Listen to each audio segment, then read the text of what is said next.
মানুষের জীবনে কষ্ট কখন আসে সেটা কেউ জানে না। যখন আসে তার কাছে অস্থির লাগে। আর তখনই যদি আল্লাহর তাআলার কাছে যদি তুমি যেতে পারো, তখনই তোমার কাছে মন অনেক শান্তি লাগবে। তোমার কাছে যে সময় খারাপ লাগবে ওই সময় তুমি উপরওয়ালার কাছে যা চাবে তোমার কাছে তাই ভালো লাগবে। এই জন্য দুনিয়ার মানুষের কাছে কোনো কিছু চেয়ে কোনো লাভ নেই।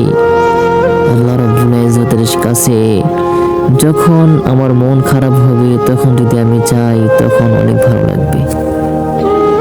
এই জন্য যখন যা কিছু দরকার আল্লাহ রাব্বুল ইজ্জতের কাছে চাওয়ার চেষ্টা করবে। মানুষের কাছে চাইলে মানুষ দিবে, দিবে না তাল বাহানা করবে, কিন্তু আমার রাব্বুল ইজ্জতের কাছে চাইলে সে কখনো তোমাকে তাড়িয়ে দিবে না। তার দরবারে কোনো কিছুর অভাব নেই। তুমি তার কাছে যা চাবে সে তোমাকে তাই দিবে। আল্লাহ তাআলা বলেছেন, ও বান্দা, তোমার যা কিছু দরকার তুমি আমার কাছে তুমি চাও, কারণ আমি তোমাকে সৃষ্টি করেছি, আমি তোমাকে রিজিক দিব, আমি তোমার সমস্যা দূর করব।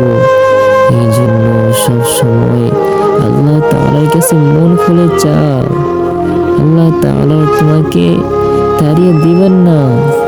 সবসময় আল্লাহ রাব্বুল ইজ্জতের কাছে চাইবা, আল্লাহ তাআলা অনেক খুশি হবে তোমার প্রতি ইনশাআল্লাহ।